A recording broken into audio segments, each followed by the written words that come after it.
All right, let me get it pulled up. Here, welcome to today's Texas Coaches to Coaches. Yeah, today we have Coach Ty Halford from Clear Creek High School in Triumph Aquatics. He's going to be going over running a successful UIL high school water polo program. So again, if you have any questions, please feel free to go ahead and unmute and ask away.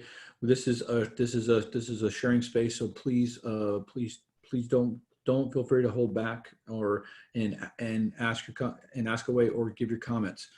Or if you don't feel comfortable kind of talking, please just go ahead and ask in the chat and I will ask for you. So I'm now gonna give way to Coach Ty and the floor is yours. All right, everybody, welcome. My name is Ty Halford. I'm from Clear Creek High School in Lake City, Texas. This is my 8th year here at Creek. 4 as assistant, 4 as the head coach. During that time, I've been successful in both swimming and water polo. I've been swimming region coach of the year 3 times, and water polo coach of the region once. Like Joe said, I right now am a assistant at Tryouts Aquatics, and we go over kind of how that role changes once UIL does take over. Today we're going to talk about a couple different things. First, if you look on the right side of the screen, you're going to see a QR code.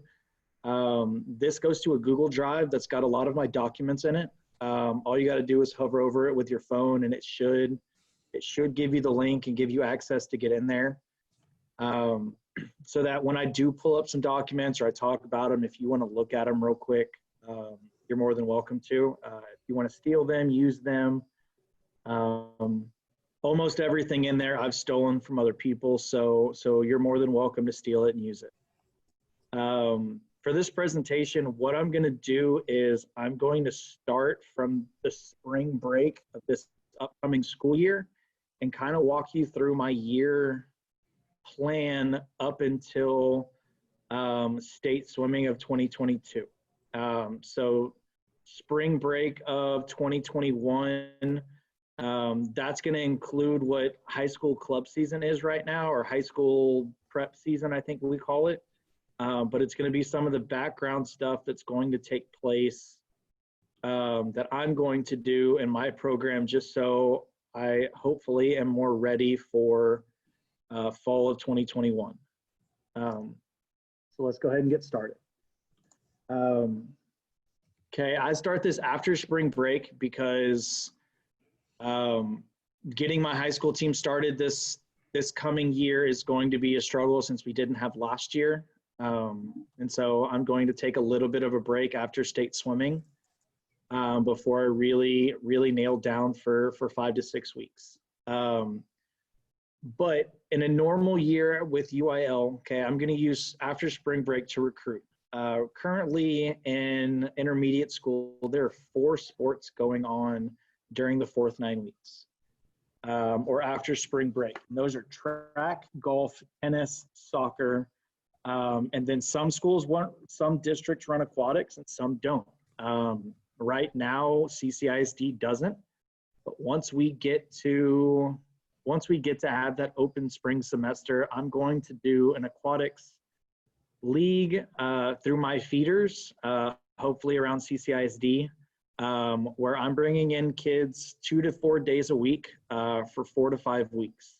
We're going to swim 2 days a week, and we're going to play polo 2 days a week. And that may range from teaching kids how to swim to putting in plays. It's going to depend on a lot of those kids. During the first couple of years, it's probably going to be a lot of teaching to swim, which is great because you're going to get kids in your pool that probably would never have even known your high school had a pool or had a swim team until they got there.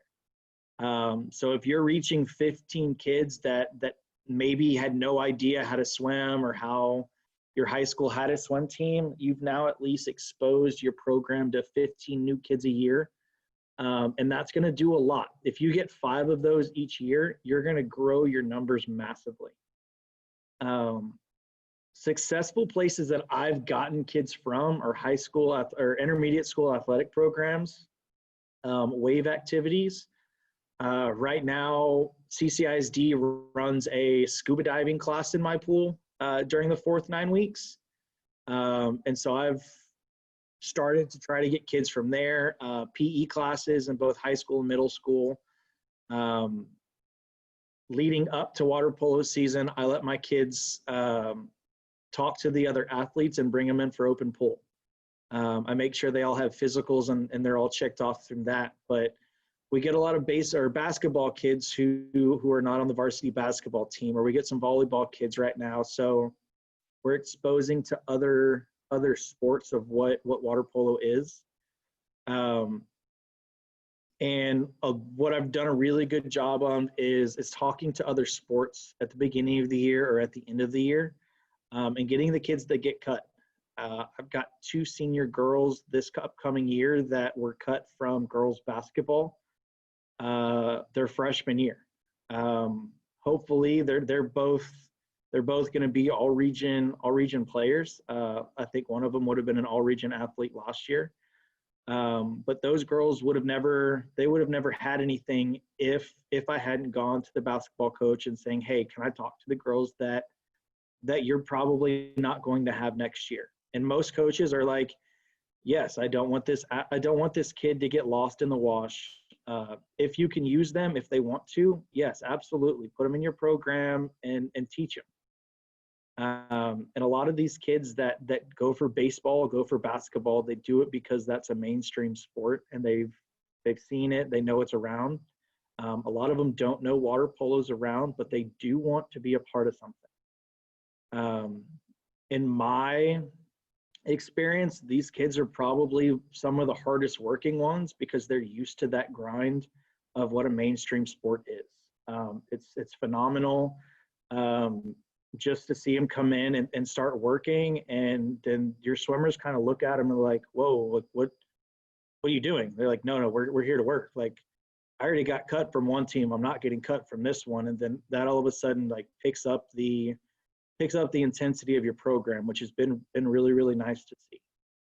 But Coach Ty. Yes.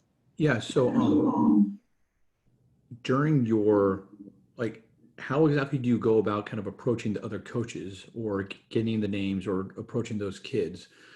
So I send an email out to the boys coaches and the girls coaches on my campus, and I just say, hey, you have tryouts coming up.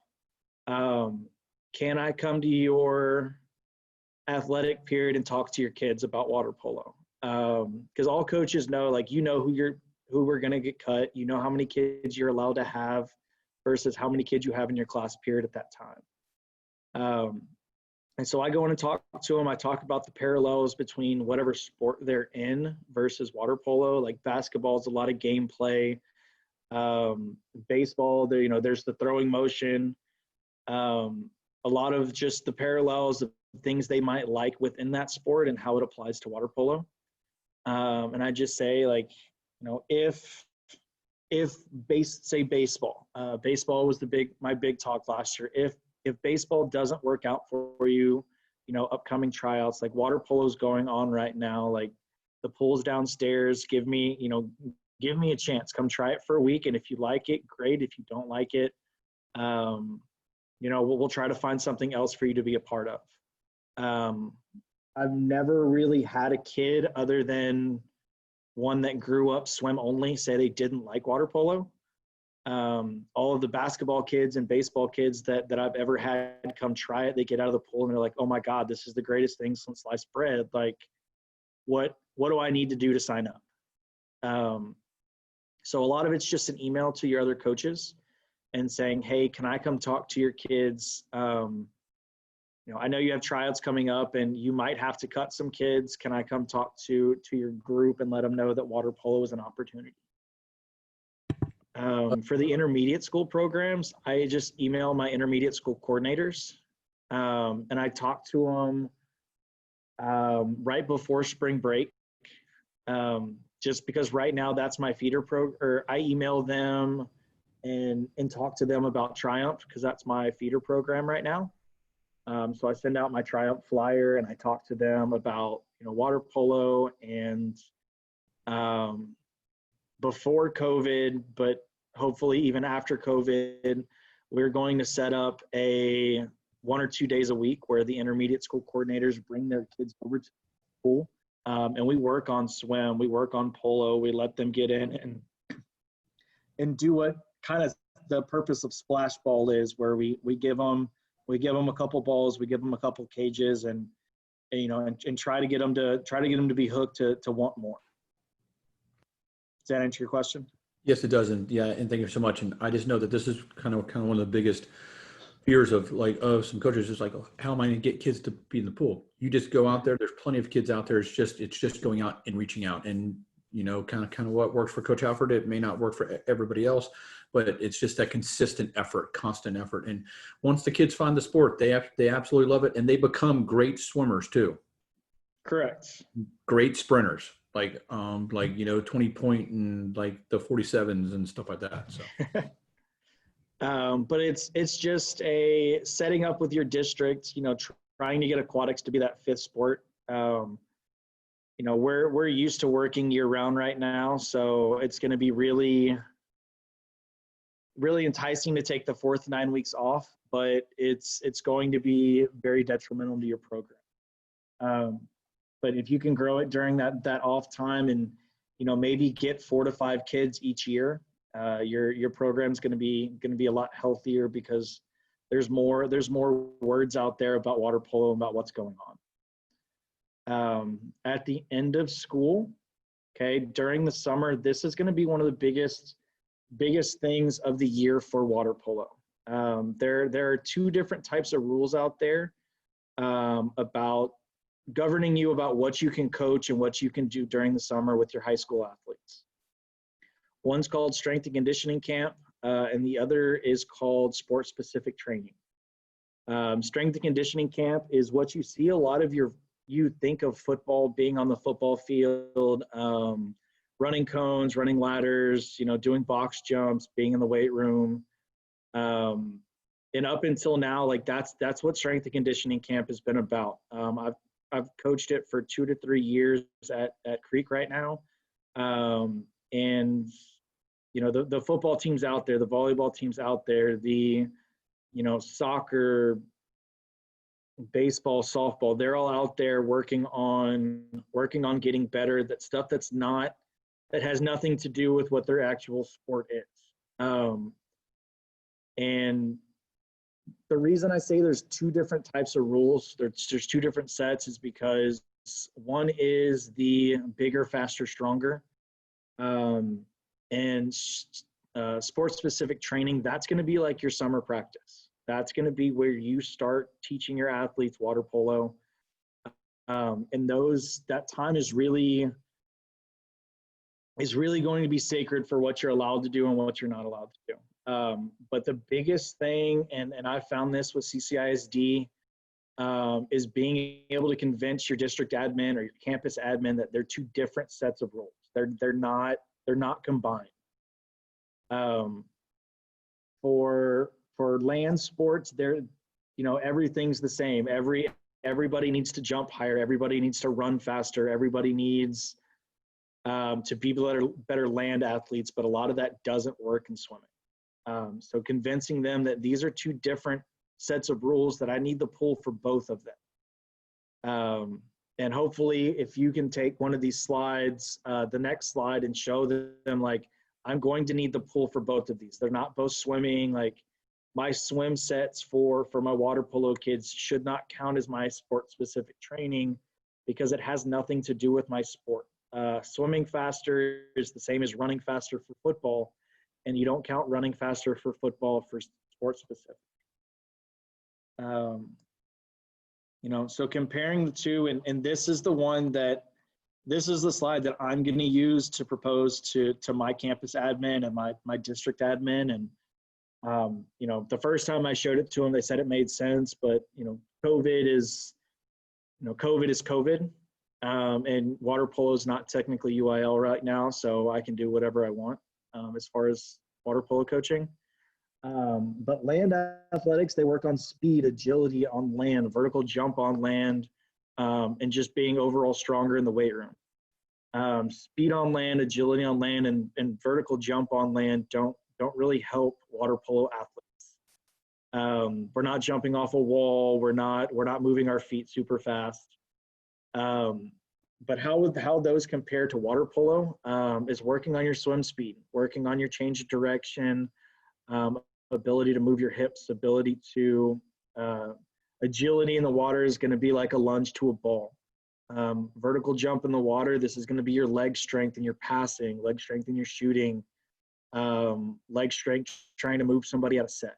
But working on those in water, and a lot of those you have to work in the water to do. And then increasing strength is using the weight room. Water polo is about strength. So being in the weight room does help. So those are real parallel. The only difference is one's on land and one's on water. But again, convincing your district admin that I have to have the pool to do this sport in water. Football is sport specific. Right now, if you go to your football fields, probably about 8 o'clock in the morning, you're going to see your football teams running 7-on-7, offense versus defense. They're working wide receiver routes against no defense. They're doing a lot of non-contact drills, one-on-one, and they're going through the mechanics of the playbook. How that would compare to water polo is your passing, your shooting, your one-on-one drills, your positional work, your situational drills like a 6-on-5, like how do we run 6-on-5 offense? What is it?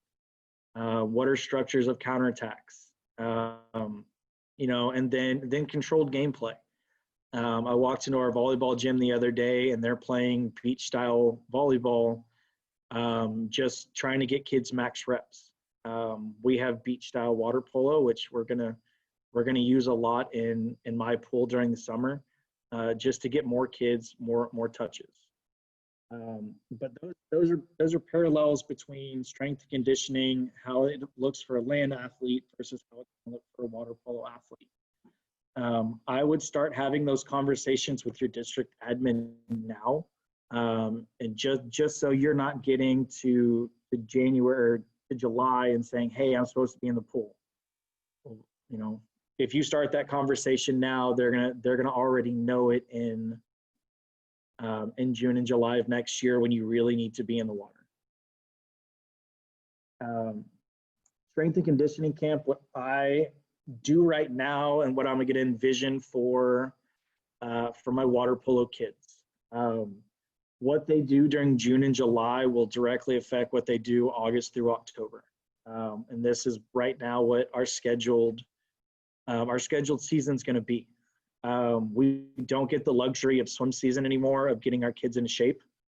It's going to be, that first Monday of August through Halloween if you get to make the state tournament. So what they show up with August 3rd or August 2nd is going to be the base that you have to work with, and where you're going to grow from. If you're trying to grow to that point, you're already behind. The conditioning part of it is going to be swimming. As much as kids hate it, swimming is a big part of water polo. That's not necessarily swimming, the 200 fly or the 500. It's a lot of sprint 12 and a halves. When I train my water polo players here, we go for the world record in the 12 and a half. From flags to flags, from yellow to yellow, if you've got marked lane ropes. We do a lot of those, to where, JV and varsity kids are racing, boys and girls are racing, because it's such a short distance that, they have a chance if the other person takes it off. It works on straight line speed. And if I can beat somebody in a 12 and a half, they're going to have a hard time countering me, or beating me on a counter. If I can beat them in a 12 and a half, a lot of the times I've shut down a straight line counter to where they're going to have to read what a counter structure is.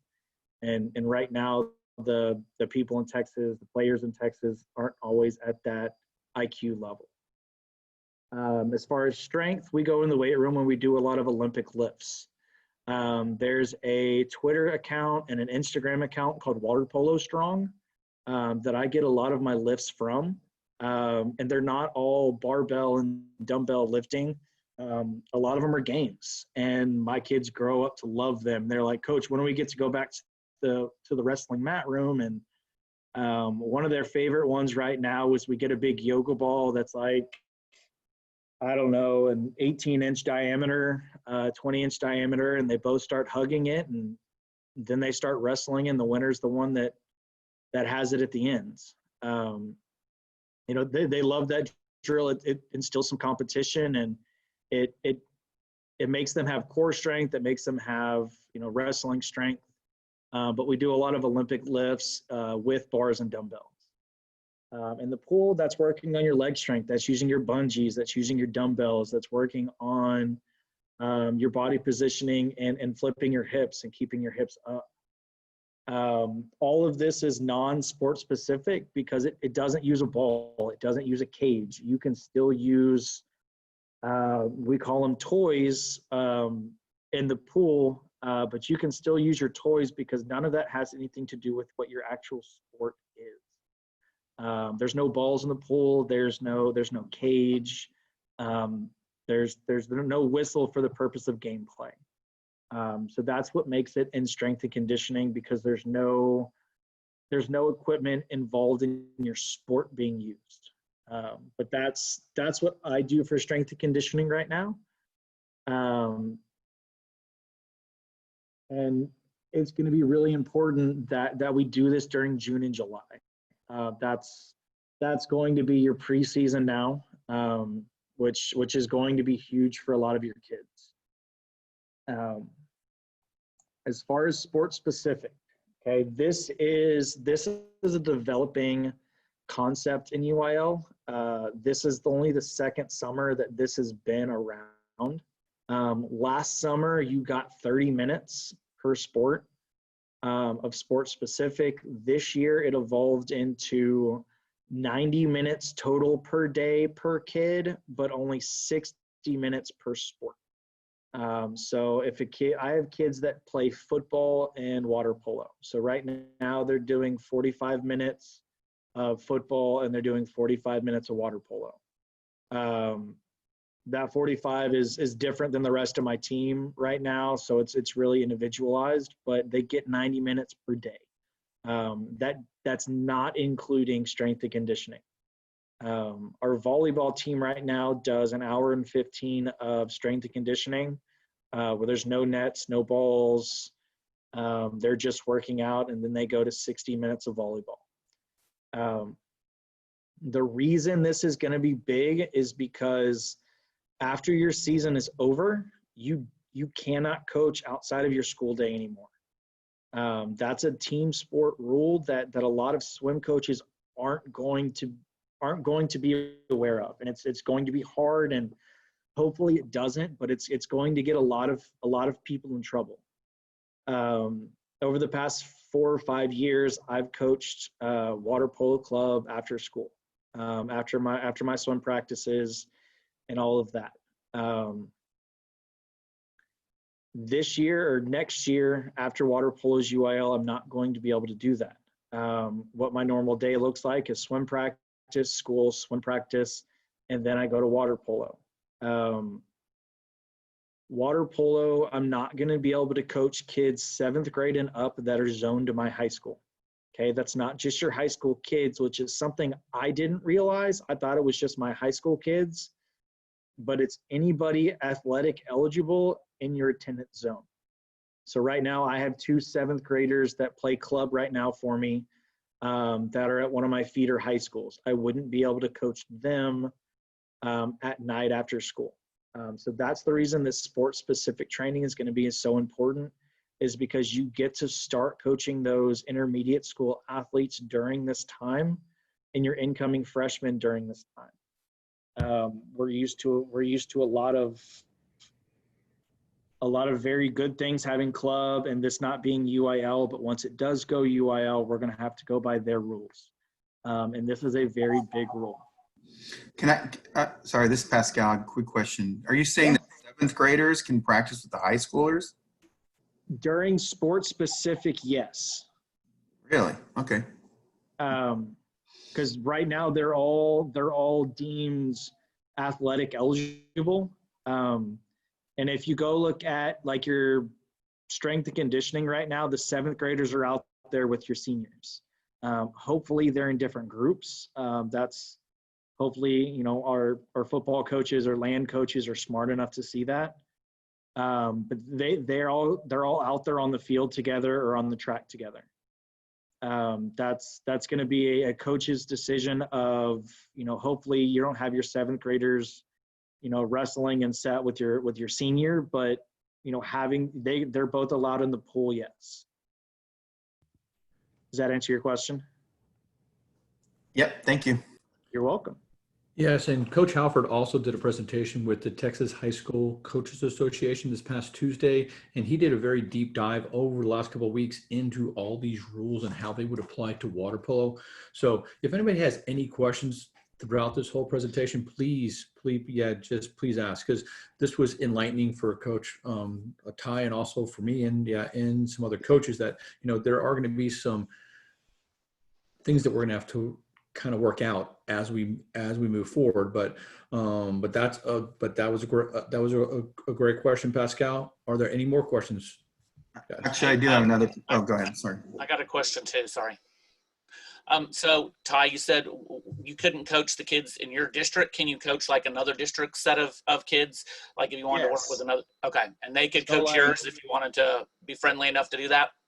And it's not district, it's attendance zone. So like I can't coach kids zoned for Clear Creek. But if I wanted to go across 45 and coach kids that are zoned to Clear Brook, I can do that as much as I want. Okay. Thank you. All right. So like I'm going to call this the Scott Slay rule, where he's at Katie Jordan, and these UIL rules are going to apply to him, but he can go coach those foster kids until his eyes bleed. Okay. Right. Thank you. And for those high school coaches that are listening, that this is in relation to whenever you go coach club water polo. Yes. So these are the issues for those that do both high school. The sport specific time, they have to be in your attendance zone. So like Adam Lavoie goes to Lake right now, and he will go through Lake his whole years. Don't freak out, Melissa. During this sport specific time, Adam Lavoie could not be in my pool. I coach Adam for club, and that's where he has to stay at. They're not allowed to be in this sport specific training if I'm using it as sport specific training for Creek. And that's going to be different. It's going to be hard if you're used to coaching kids from different high schools, but they get you for club during the rest of the year.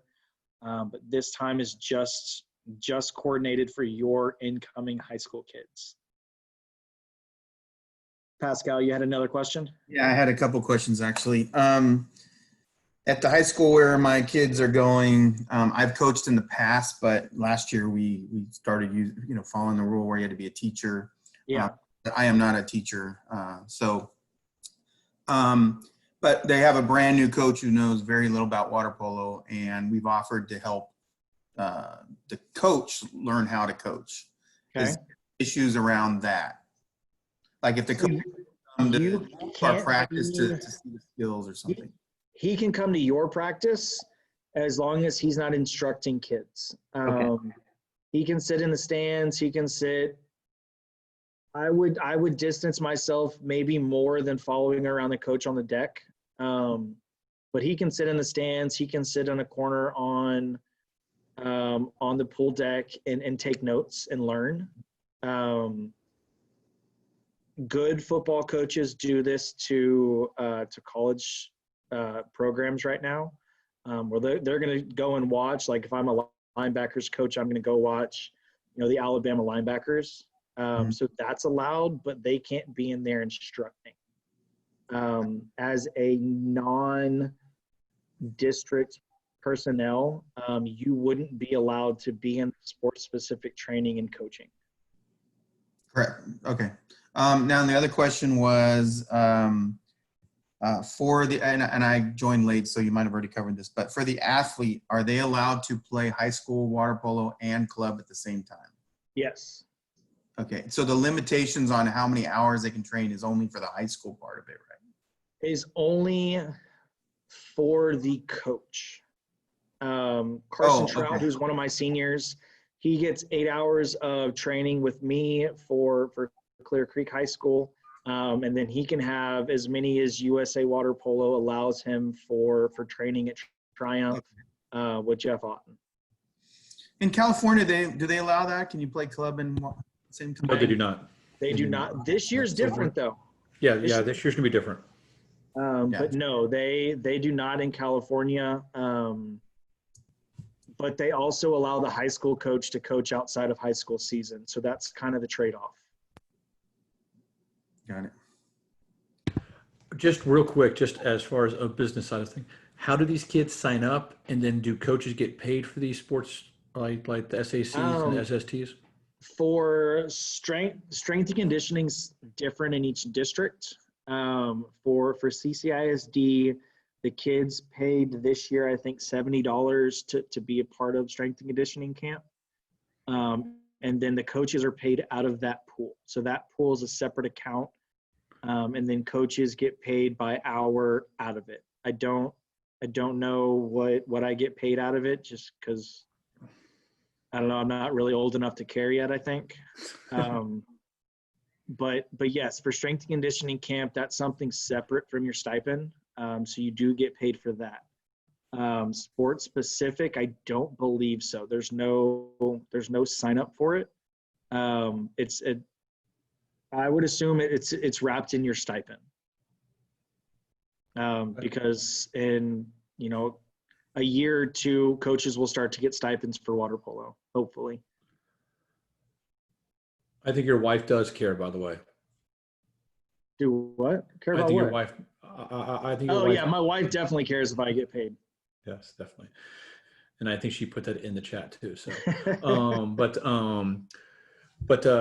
they have to sign up through the school district, like a school district Yes, portal. it's through campus. So, like CCISD, we have 5 high schools, and each of them runs their own version of strength and conditioning camp. For new coaches, I would go to your football coordinator and say, hey, I need to start. And a lot of times they're your coordinators, and start saying next year, like, we're going to be involved in this. What do I need to have? Like, here's my plan. And it's really easy for them. It's just more kids being a part of it. And they don't even have to designate coaches to coach it, because you're there or should be there. Any other questions so far? All right. Okay. So, and a lot of this goes from, I've wrapped our season as far as what volleyball typically gets to do, because I think we're going to coordinate a lot with what volleyball does as far as time frame. So our first day of legal practice, which is going to be your tryouts, is going to be that first Monday in August. Your first Tuesday in August is probably going to be your first practice. How I view stuff, and I've viewed this way for a couple years now, is everything that's not a district game is going to be seen as preseason. Setting up with volleyball now, you're going to get a few weeks of preseason play. So your first Mondays in 2021 is going to be August 21st. So if you didn't know, the first day of UIL water polo, it's August 2nd, 2021. And that's going to be your day of tryouts. Second day is going to be your first day of practice. Can you do tryouts like in May, before school's out? I don't believe so. Volleyball is not allowed to. Our volleyball team does tryouts the first Monday and then practice that Tuesday. And our volleyball coach pushes the rules a little bit. So I think if he did that, if he was allowed to do that, he would. but you're going to get 3 to 4 weeks of workout games, scrimmage games, and tournaments. Whether it's 3 weeks, whether it's 4 weeks, whether you can have your first game on that Thursday of the first week or Friday, is still something UIL's got to come out with. But volleyball gets to do 2 scrimmage games that Friday and Saturday of the first week.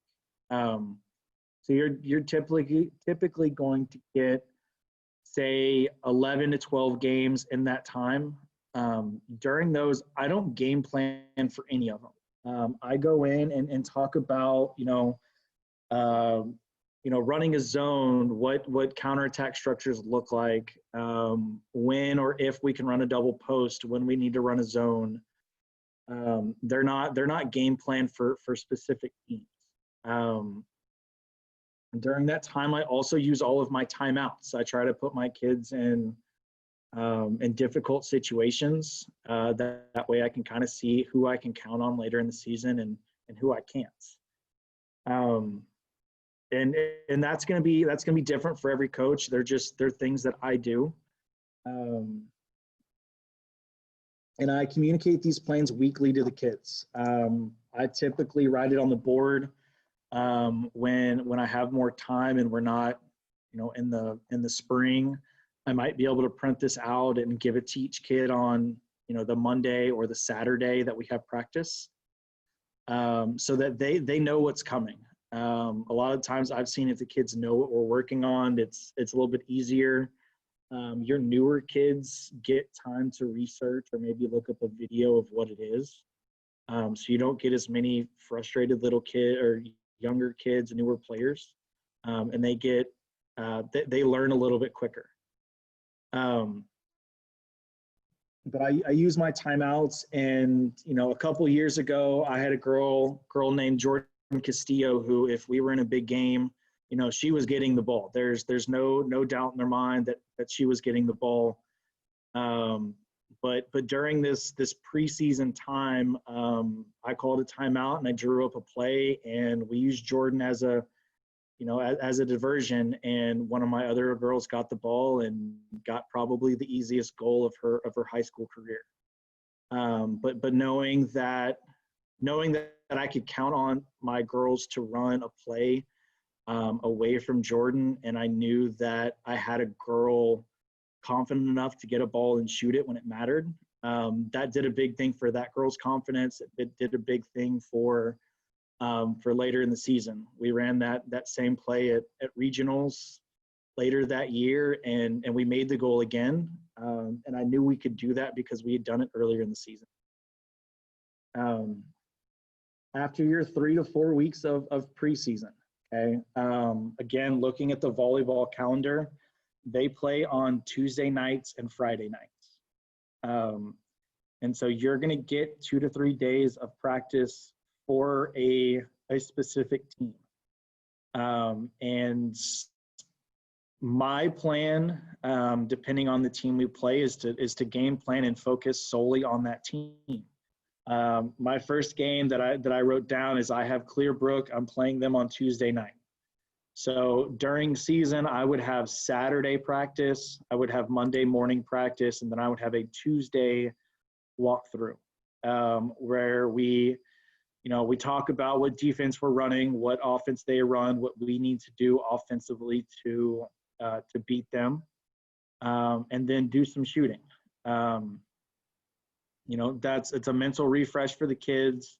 Hopefully they show up and they're focused that day, and they understand what we need to do. My sample game plan that I would give out for Clearbrook is going to look something like this. Game planning is the next thing I have, next big slide I have. And a lot of this is going to depend on your level of scouting. Okay, do you know their starting lineup? Do you know if any of their kids are righties versus lefties? What positions they play? Does that team lob a lot? Do they have weak players? Whatever you have scouting wise, you can put in here. Mine's a very basic one. made a sample starting lineup because hopefully after 3 or 4 weeks of the season, I'm going to have enough knowledge of who's their lefties, who's their star player, different things they do. I would give an offensive focus and a defensive focus. Offensive focus, I tell them why, how we're going to execute, and then what we need to do in practice to be able to do that. I give them a reasoning, like we are a by far faster team than Clearbrook. So this is why we're going to focus on an offensive counterattack. If we can score the ball before they can get to half pool, it's going to be really easy to pull off the win. You know, the execution, we're going to have to split the backside defenders, just coming off of what I know what our defense is. And we're going to have to win the counterattack on the backside, whether that's a 2-on-1 counterattack, a 2-on-no, or a 2-on goalie counterattack, or a 1-on goalie counterattack. And then what we need in practice to be able to do that, my goal has got to be able to pass the ball. We've got to be able to see what a structure is. And then, you know, not fumbling the ball when it is finally time to get a shot off. So that's the why, the how, or the why, the what, and the how. Defensively is probably a little more in depth for this team. You know, Rachel Craig, who graduated a couple of years ago, other than outside of Megan, because I forgot Megan when I wrote this one. She was the only threat that Clearbrook had. If she got the ball, a lot of times she was putting it in the back of the cage, and you know there was my goalie couldn't stop it. So we as a defense had to shut her down. We sat down as a team, and I let my kids give input to this, knowing that I'm the coach and I do get the final say so, but a lot of times I like knowing what they think they can do. So this is what we decided. We put Jordan in set where she could shot block anything cross cage, and we doubled Jordan, or we doubled Rachel. If she went here, here, here, here, this is what we were running. We worked on that for 2 to 3 days, and we would put somebody in a different cap during practice, and then that was how we recognized her. And then what we need, you know, down in the bottom, what we need to work in practice. Then if you'll look back at the season game planning, okay, for Clearbrook, I have Clearbrook here with stuff filled in. Clearbrook down here is blank. And the why of that, if it works here, we'll probably work on something else here to teach better water polo. If this doesn't work, we're not going to do the same thing down here. We're going to change up our game plan. We're going to, you know, re-sit down and try to learn what we need to do to win. You're going to play a double round robin within your districts, a home and away most likely. So I game plan the first half of my season, and then after I play Clearbrook, depending on how it goes, you know, I'll go back and re-game plan. I don't think that's different for how coaches coach now, but it's going to be just a sole focus rather than playing them in a tournament. The reason these 10 games are so important is because if we're going from volleyball right now, which I don't think it will be because there's not as many teams, only 4 teams per district get to make the postseason. So if you are 5th, 6th, or 7th in your district, you're done the week of September 27th, which is going to be a huge difference than what we have now. There are going to be a lot of water polo teams that are done before the 1st of October.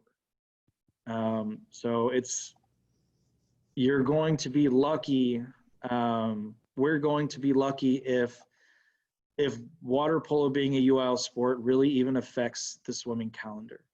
And that's what I freaked out about. And the more I've sat down and looked at this, I don't typically have a meet until the first week of October anyway. So if I don't make it out of district, it's not going to be a change. So there's going to be minimum, like there's minimum like overlap with the high school swim season? If you don't make postseason, yes.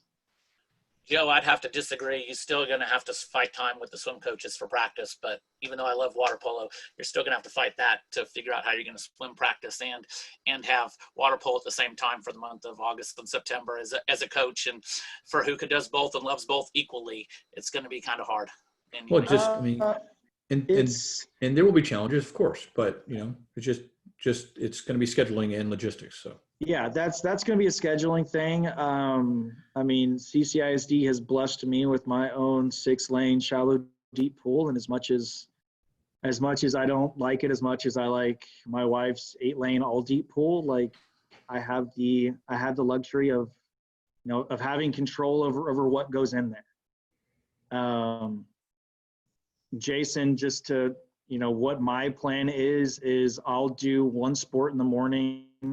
And then I'll do swimming 2 to 3 days a week. That way they're still in the pool, but I don't typically swim during the month of August anyway.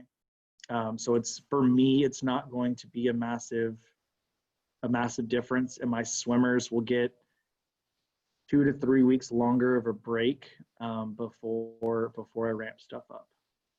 And I agree with you, Jason. There are going to be issues, and it's really going to be dependent on. So, do you have an assistant coach? Do you have do you have your own pool? Kind of how many teams are using like the school district pool? So there are a lot of variables in there, and we will have probably a bit of a roundtable discussion at some point, prior to fall 2021 about how everybody is attacking that specific problem.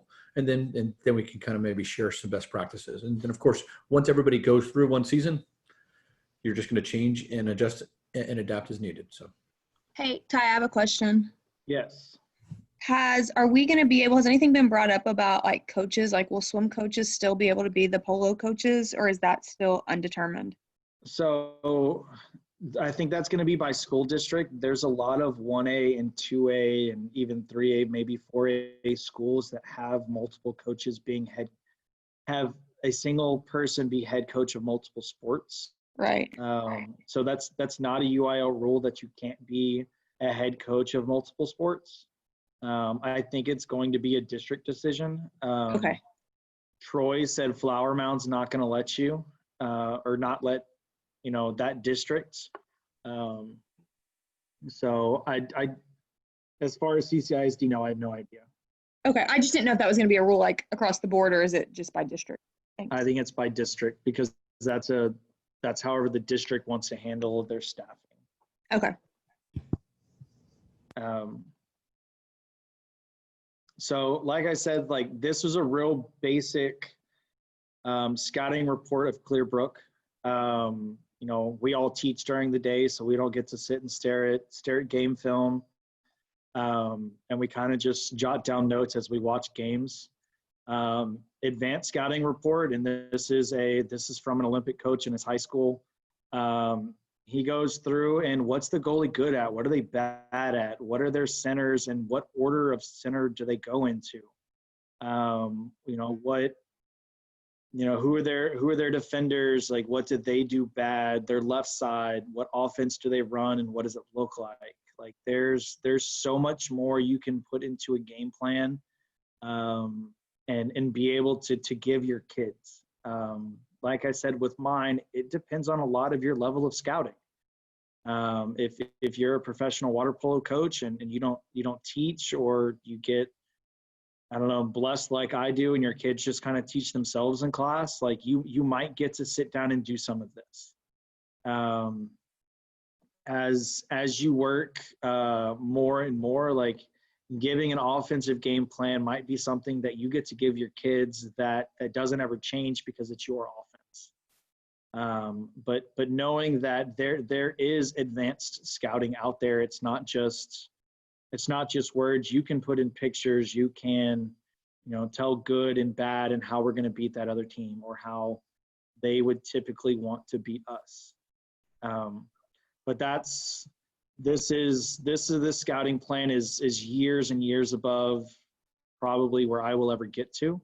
But it is cool to look at. It is cool to see that people do scout for water polo the same as they scout for football, scout for basketball. So for me, it was really cool to look and see that. I definitely would like to see what Randall Cobb could be like in the pool, playing water polo. Hey, I got a question about this. If the coach does not have either the time or the knowledge to do scouting, are they allowed to get any support from, say, booster club members, like people like myself? To go, I mean, a piece of paper is a piece of paper. I doubt I'll even have time to do this, but I'm just curious. Yes and no. You can have conversations with your parents as a coach. This isn't necessarily. So this year, I had a dad who played water polo in Germany, and he was very, very knowledgeable about everything. And having conversations with him on the pool deck is a lot of what I see this as. But he's never been on deck coaching my kids, which I think would be the violation. But if he walked up and gave me this game report of trying to beat Foster, then I would probably try to use as much of it as I can that I agreed with. It wouldn't be necessarily like definitely a clear line between being on the pool deck and not being on the pool deck. I mean, I think that's the big thing. And most sports have a booster club, right? Uh-huh. So I wouldn't say you could pay that individual as an advisor. I would say that would be a violation. But if I don't know, in 12 years, if Hudson's playing water polo at Falls and I'm no longer coaching, I might type out something like this if the coach would listen.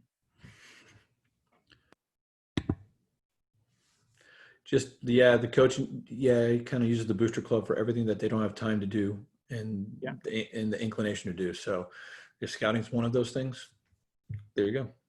Yeah. So I wouldn't say using that if it was given to you would be a violation, because it's more of a maybe passing of information to you. I may be wrong on that, but what I understand the rules right now, that would be what it is. All right. So we've gone from season planning or preseason planning to season planning to game. So what I do on game day, I use in my school, how it's set up, kids have to walk through a gate to get into the building to go to the pool. I started this 3 years ago, and I've seen a change in body language with my kids. As the freshmen walk in, or the first years, they don't necessarily understand. And then when somebody who's been on the team longer walks up, they kind of turn from zombies to like rabid animals, just jumping around and screaming. All I do is ask them, what day is it? Freshman will walk in and I'm like, good morning, Michael, what day is it? And he'll look at me and like, I don't know, coach, it's Tuesday. Like, it's 5:30, leave me alone. And I don't let him in the gate. I'm like, all right, no, what day is it? And then I'll have, and I'm using an example from this year. I had a senior walk up and I was like, hey, Sage, what day is it? And then he went from like zombie, like bags under his eyes, to like jumping off the walls, like, it's game day. It's game day. And I grabbed the freshman and started shaking him. And I was like, all right, it's game day. Like, never forget that. But when I do that on those days, practice is a lot more focused. And I think when we get to having district games, having a focused practice, that day as you're walking through is going to be a big thing, just because you're going over an individual game plan versus just learning water polo. At the games, I use my bench. Things I always have on the bench, I'll always have my rule book, a dry erase board and a marker, and then a game progress sheet. What the game progress sheet is timeouts, goals, ejections, quarters, just the summary of the game. And the reason I have that is because a lot of times right now we have high school kids running the table, or we'll have maybe unknowledgeable or inexperienced people running the table in a few years, and being able to prove the progress of the game. There is a caveat to this. You have to check it at the end of every quarter. So like at the end of the first quarter, I'll have my manager, if they're not already sitting at the table, walk over and say, does my game progress equal yours? And if not, they'll flag me down and say, hey, Coach Halford, Gracie has 2 ejections where I only have 1. And we'll get that progress, we'll get that fixed there at that time, rather than wait till the third quarter when Gracie, picks up another ejection and would be rolled at that point. Justin, I saw you on here. I'm going to call you out and say thank you.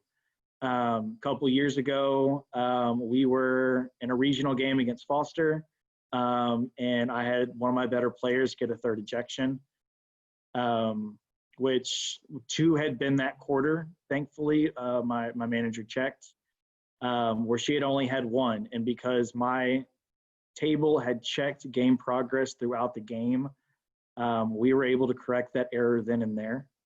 But that's something that does happen often, probably more often than we want to admit. So as a coach, making sure you have that on your bench and checking it is a big thing.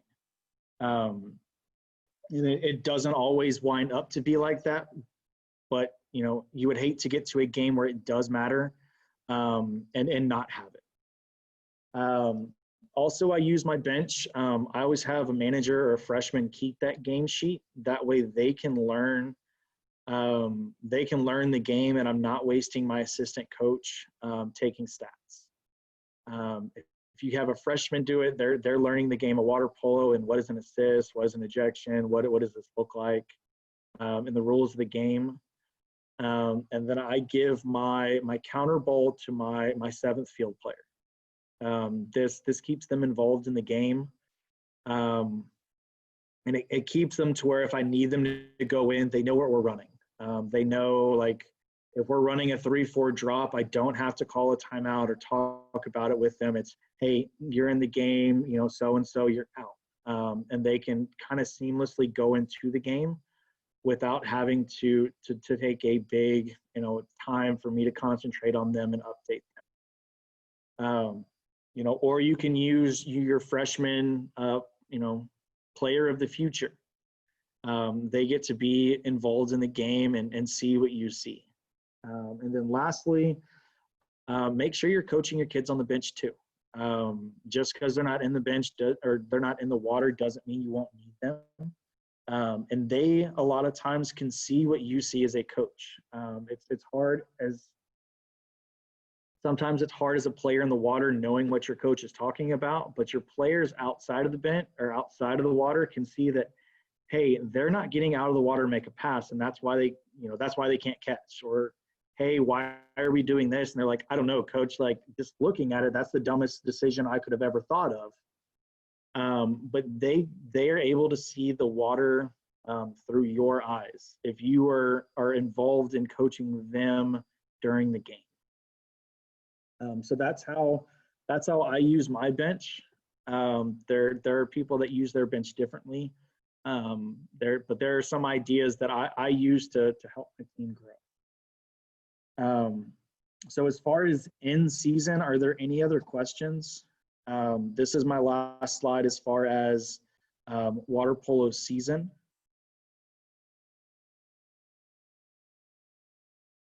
Okay, so after I lose my last game, whether that's or win the state championship. Let's go with that. After I win the state championship, November 1st, what am I doing with my water polo kids? Do I push them aside and ignore them for the rest of the school year as much as they would probably like it? No, because I know there's a season in 9 months. There's club season that is probably going to start in 2 weeks or 2 months after this. So what am I doing with my kids? they're going to need to join my swim team or find a different sport to play, whether that's basketball, whether it's baseball. Hopefully I've done a really good job recruiting, and I've got a bunch of baseball pitchers, and then they go to the baseball team. But the kids that don't play other sports and are in my team, they're going to be part of my swim team. I break up swim season, and I've done this for 2 to 3 years now, where I will do water polo during our class period 2 to 3 days a week. Your class period time is something that Texas gets that not everybody does. And there are 0 rules during your class period. From my 7th period is 1:43 to 2:30. I can coach water polo every single day of the year during that time. I don't, but I could. As soon as 2:30 hits, when my dismissal bell rings, balls have to be up, cages have to be up, caps have to be up.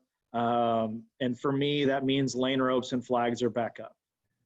But I break up swim season by working on passing, on shooting, on, a 3-on-2, working with the drop, trying to get the ball in the set, just different things that I can do and give those water polo players half the pool. While I personally I go to the other side and I'm coaching my swim only kids. When we do go UIL, this is probably what's going to help, me as a coach that hopefully gets to coach both fight they only care about water polo. They only care about them. Well, no, they had their season. They're going to be over there working on their stuff, and I'm here working on your backstroke flip turn, your underwater pullouts. I go over and I coach my swim only kids. And then my water polo kids, once we do start swimming, or on the days that we do swim, they're not my 500 swimmers. They're not my 2 IM.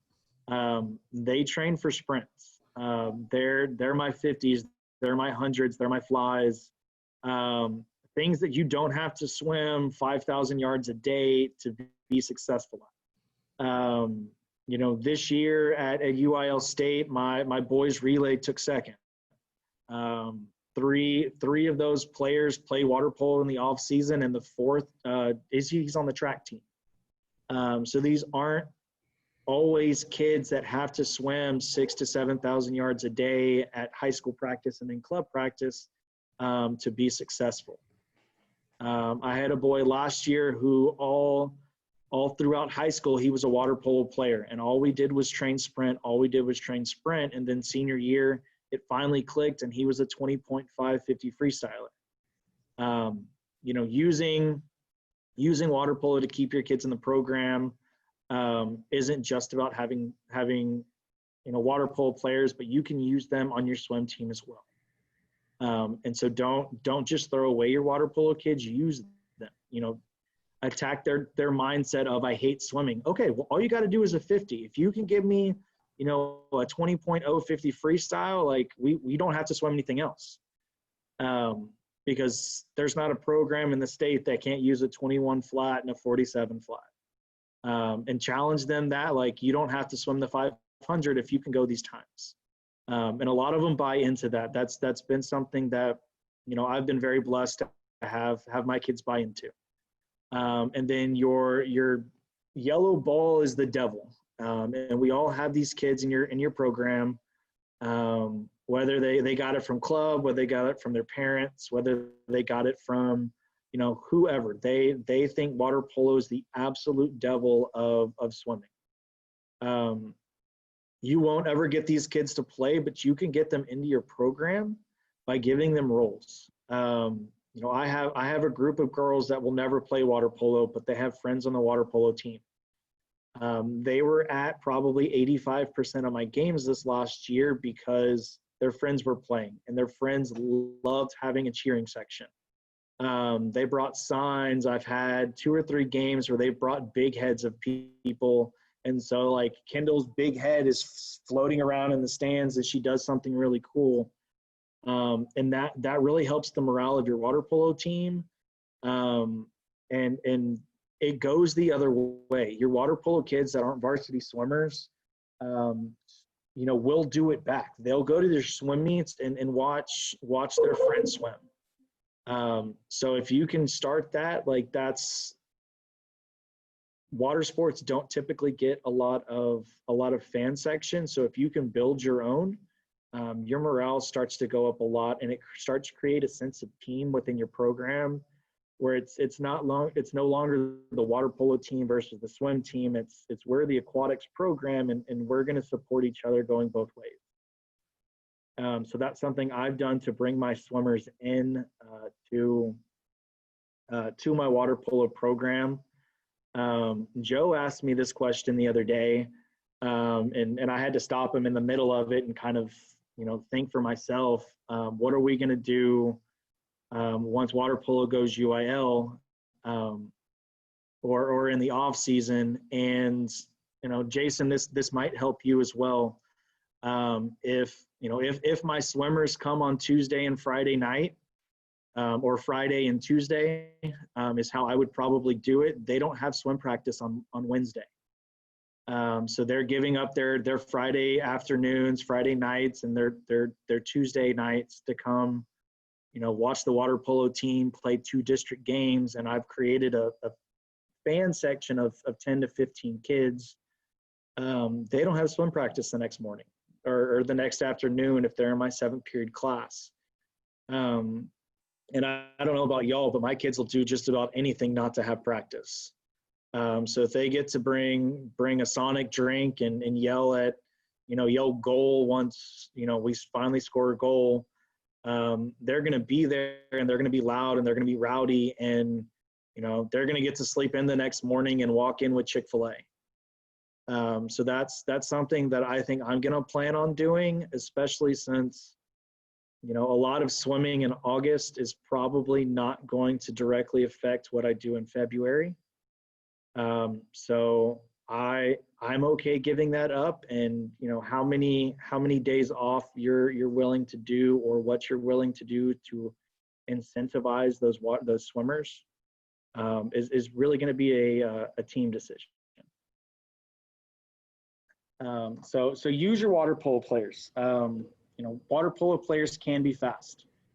They can be useful on your swim team, and they will score points at districts and probably regionals. And, maybe one day I can replicate what they did this year.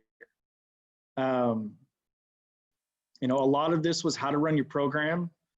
When I presented this on Tuesday, there were I'm hoping a bunch of coaches that are getting into water polo. And these are places that I go to get information, that TX water polo that Joe talked about at the beginning, especially these coaches to coaches. There's a lot of people that have gone over a lot of different things. Watching those videos again, and, having those on the pool deck to show your kids, that's a big help. Kids like watching videos. Even so much that they now watch videos of other people playing video games, which I still have no idea why. And then YouTubing stuff. There's goalie videos, there's field player videos. Jack Coker this summer has done a series he calls Coffee with Coker, where he breaks down film of high level games. And it's been really cool to see, and all of that's on YouTube. So making sure you're using those. Over here on the right are a couple of Twitter accounts I follow. That Water Polo Strong is not on here, but these are all coaches that post videos of what they do in their practice. Cal Coach Everest is one of the assistant coaches at University of California, and he posts a lot of goalie videos. And granted, he's got some really, really high-level goalies, but my high school goalies are trying to do some of the same drills. And it's really helped just kind of break up and expand what I know as a coach in different drills to do. In person, Texas is getting a whole lot better about this. We've got ODP regional camps. In the past, hopefully we're able to have those this year by the time they finally get here. In my experience, if you're not one of those coaches, you're still allowed to walk on the pool deck and ask questions, sit in the stands and watch. When I first started, I went to 2 or 3 of these a year and just kind of took notes. You're not necessarily involved in the camp, you're not coaching kids, but watching John Abdu run body position drills, like I sat there and I wrote down almost everything he said. Different districts run different water polo camps. CCISD in the past has brought in Olympians, Olympic coaches, high-level coaches to run stuff. And then the TISCA clinic each year is getting better and better for water polo. Joe, what's his name? Who's coming this year? Guy Baker. Guy Baker. Guy Baker's a phenomenal coach. Like he has created some powerhouses of players, and he's gonna be a great coach. Justin Pudwell talked last year, and I got so much out of that talk that I put in this year in my program. And this year's going to be I believe TISCA conference is going to be virtual. And Yeah. Guy Baker is a former head coach at UCLA men and women, and also was the women's head Olympic coach from 2000 through 2008. Yeah. So there's a lot of in-person ways as well. We're not. I need to look more into the rule of it, but until we're UIL, you can have combined practices. I think it's a UIL rule where we're not allowed to have 2 teams in a combined practice, but for the next, year and a half. No, let's go year. For the next year, like you can have combined practices. This year, me and Clear Lake, we needed to work on different things, and going against our varsity, going against our JV wasn't exactly going to be beneficial to our varsity teams. So we met at Clear Lake one afternoon and we worked on different things. We let, their varsity go against my varsity in a half pool setting, and working on what they needed to work on against live competition. And then about halfway through, we switched and we worked on what my team needed to work on. This hopefully helps both teams to where their defense is learning offensive attack. And my team's getting to play full speed against smarter competition than some of my JV kids. So, for the next year, you have that ability. It doesn't always have to be a game where 2 teams get together. It's whatever you and the coach you want to get together with deem is going to be most beneficial for your team. When we finished, I thanked Melissa Prince and, said, hey, we need to do this more often because I feel like my kids got a lot out of it. But there's so many in-person opportunities for you to learn and grow and get better. Just take advantage of them. There's never been a water polo coach that I've talked to that said, no, I don't want to help. Everybody's been phenomenal about helping me grow. So hopefully I've been able to help other people grow if they have questions. Just because I've been in this longer doesn't mean I know it all. So I continue to ask questions, and if anybody has questions for me, like I'll absolutely do everything I can to help.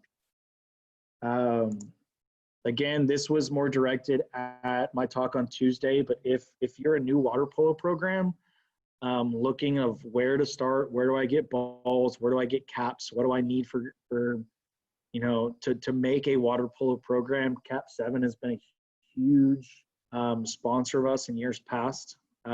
So they've kind of created a new program bundle.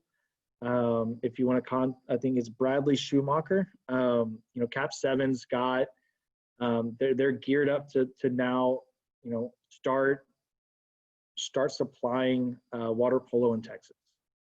And so you don't necessarily have to think, how many balls do I need? How many cages? A lot of that they can help walk you through. So you're not in it on your And then the last slide I have is different things that we've covered, but I just wanted to make sure this doesn't necessarily mean you have to stop coaching club. There's going to be a difference of singles or of sport specific training versus your club. As far as your high school kids and your zone kids, that's where you get to coach them at. But kids that are at different high school, like you get, the same rules we have here. This, like I was saying, is called, I'm going to call the Scott Slay rule. He gets to use, Katie Jordan to coach single sport or sport specific.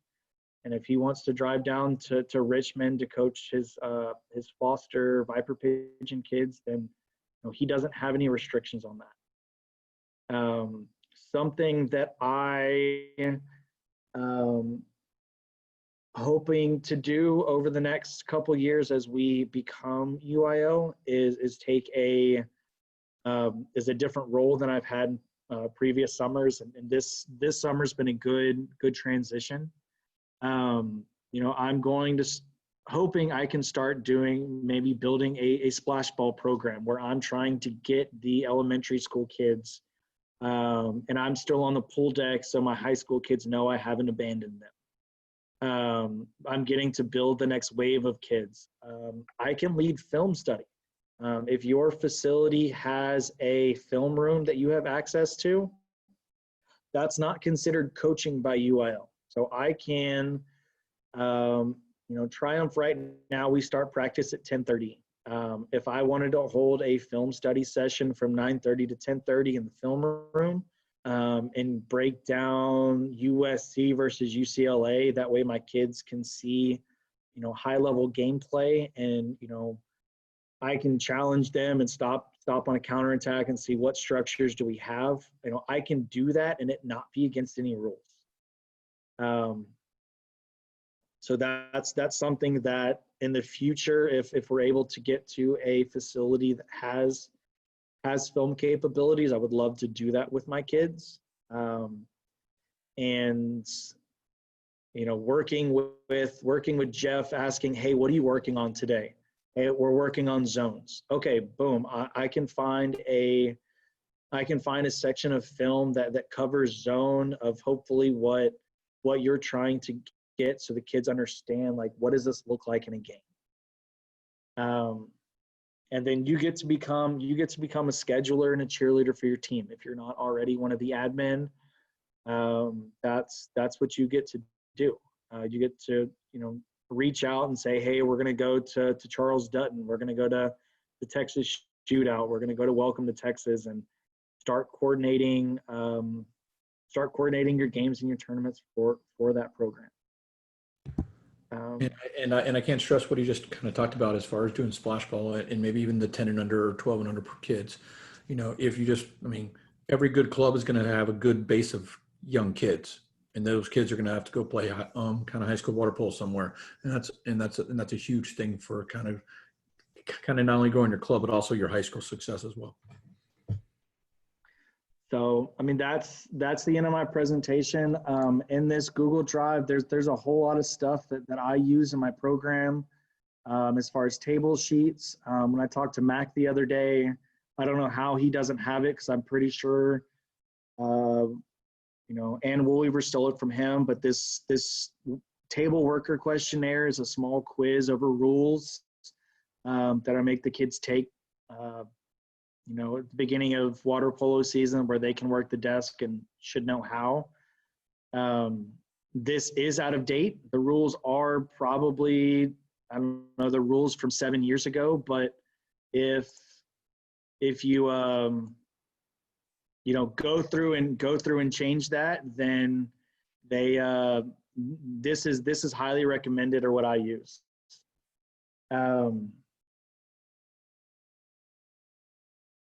So if you want to use that Google Drive of stuff, use it, steal it, manipulate it, change it how you see it better. I change them about every year, as I like something or don't like something. I had a new manager this year, so I simplified my my stat sheet, but I put up the old one before I took off a lot of stuff. I just tried to streamline the game for her, and since I don't care about stats as much as the kids do, we took less stat categories. Now that's the QR code that links you directly to his Google Drive. I copy and pasted the actual kind of web address into the chat. So either way, it gets you to the same place. Does anybody have any questions? Like I said, like I will answer almost anything if I know it, and if I don't know it, then I probably should look it up, and I'll give you the answer. This is Pascal. I have a question. It's not really a coaching question. It's more of a UIL question. But Okay. what does UIL then provide a budget to each team for things like equipment and stuff? And UIL does not. That's the district. okay, so the district budgets based on the direction from the UIL. Now, is there a minimum? It's not like UIL doesn't do anything with district with budgeting. That's going to be your school board. So right now for CCISD, we get an aquatics budget that goes for swim and water polo. We do get water polo stipends in CCISD. Hopefully they grow, but I think we're all hoping, everybody hopes their stipends grow. But that comes from your school board, and they're budgeting for the whole district.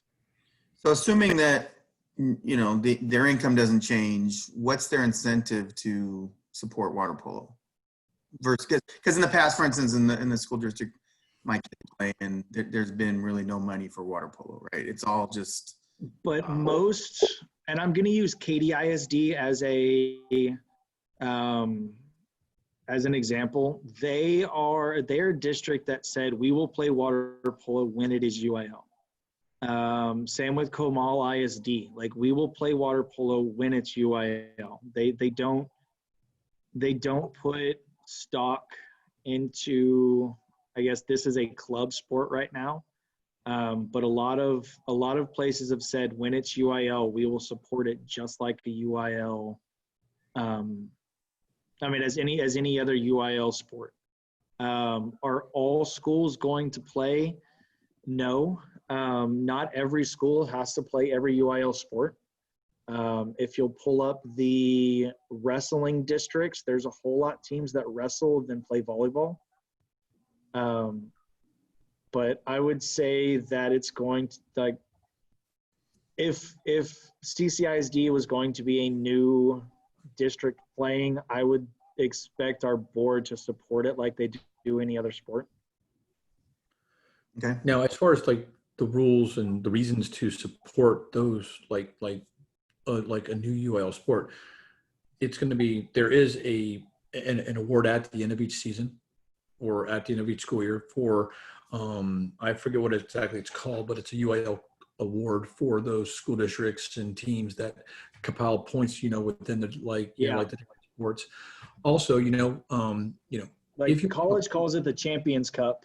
Yeah, if you already have a pool or you have a good relationship kind of with the pool that you do use, water polo is not really an expensive sport to start. Yes, you have to buy your goals and caps and balls to start with, but then once you get a parent board or like a parent booster club, they can do fundraising kind of for the sport. It really is not going to be nearly as expensive as a lot of other UIL sports out there.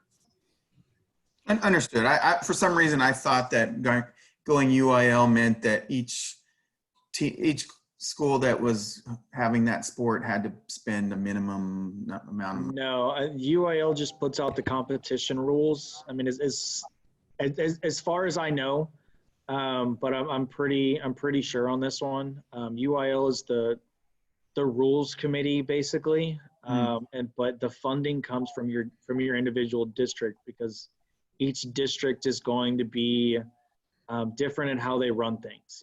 Some districts are super big in athletics. Some are super big into fine arts. Some are super big into something else. It's just going to be what your school board votes as a budget. which, you know, that could be with some of your parents if you have a very minuscule budget, you know, maybe not letting your parents know, but maybe pointing it out that, you know, I'm going to say don't use football as an example. But say, you know, swimming gets $2,500 a year. Like, can we get that for water polo? And so like that would have just doubled my spending that I can do. But that comes down to each individual school board. And a lot of things. I mean, the biggest ticket item is going to be coach. Are you going to use your current swim coach? Are you going to add an assistant coach? And these are people that are going to, I mean, they have to be full-time employees for the kind of for the school districts, so they have to find a teaching position. And that's going to be the biggest thing. The budget for the water polo team is going to be minuscule to get to that. So another question. I've heard from some of the coaches say in Houston that during the high school season, they're playing like 30 plus games. Like right now? Well, no. Well, yeah, right now as a club, they're playing 30 plus games. Yes. So I typically play like 33 games once everything's said and done.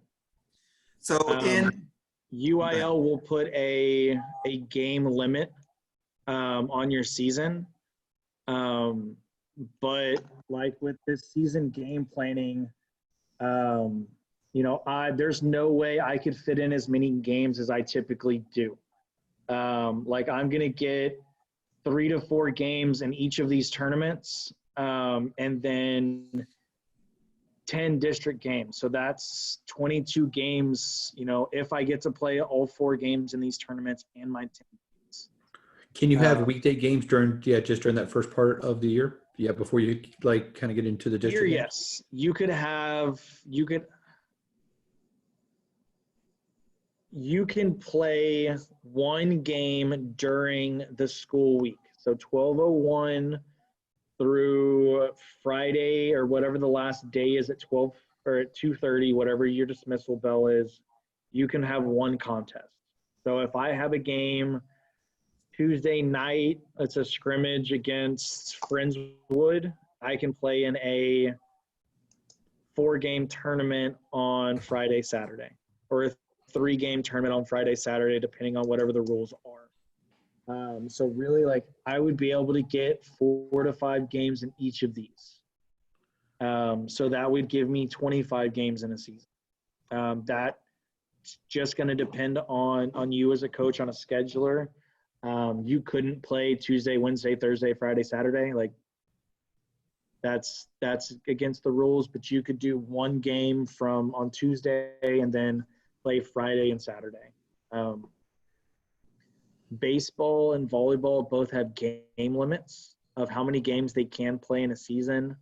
That doesn't include postseason. So does that answer your question, Pascal? It does. Now, the other question I had was, you know, in our area in Austin, we're lucky to get 6, maybe 8 games during the season. Okay. Is pool availability. Part of it, I think, is also cost. You know, Yeah. You guys probably have pretty good established booster clubs and all that. Now, our games typically, I think they're charging $75 to $100 a game. What do you guys charge typically in the Houston and Dallas areas for high school? So are you talking about tournament costs? Well, I guess if it's a tournament, yeah, the tournament costs. Tournaments are anywhere between 200 and 250, 275. It just kind of depends on the tournament you go to. I know Alvin does our very first tournament of the year. It's like 200 and he guarantees 4 games, where it's not bracket play. He sends out a schedule and you know the 4 games you play, the 4 times you play. Which is good and bad. A lot of issues that we can teach. As you get farther into the year, like I said, it's anywhere between 200 and 250 or 275, and it goes into bracket play where you could get 5 games that tournament, or you could get 3. If you lose your first 2, you typically get 1 more game, and so it's not necessarily per game. It's kind of by tournament. Our scrimmage games that we do on Tuesday or Thursday or whatever day of the week you decide to play, it's not necessarily per 75 per game. It's just the cost of the officials, which we charge $3 to $4 for entry, and that typically covers our referee costs. All right. Well, I appreciate that information. We're always struggling on this. We don't have as good of a foundation yet as you guys have out there. So, but you're also comparing right now. You're talking about the club, like club high school, that's going to be going on like next spring. But once it becomes a UIL, the schools are going to start taking it a little bit more seriously. And I fully expect CCISD to take over admissions and take over referee costs like they do for basketball and volleyball. Like right now, my booster club pays the officials once we get an invoice, which, I think we all struggle getting with sometimes. But I fully expect CCISD to fully take over the admissions like they do at every other sport, and paying officials like they do at every other sport. So that should take off a lot of burden from whoever your water polo coach is going to be, now that it should be treated like basketball and volleyball. Yeah, that's definitely a good thing. Yeah, no, definitely. Because then it should go a lot smoother, because most districts and our official organization goes through Arbiter, and so it should be pretty seamless. And that'll be good for both the school and the referee too. So yeah, we good. Coach, thank you so much for taking the time to kind of coming on here. This was some great information. Are there any more questions for Coach Halford? If you've got a question and you can't think of it right now, send me an email, and I will gladly look it up, because there's a lot of stuff that I don't know yet, even though I feel confident. There's some things that I'll run into that I might hopefully not get in trouble for, but I need to learn rules as well. If you're a high school coach, I've talked to my volleyball coach, I've talked to my girls basketball coordinator, and my football coordinator about a lot of their team rules, and that's something different for us, that we're all going to be under those same umbrellas. So use them as a means to understand some rules we don't typically have. But other than that, if you've got questions, let me know.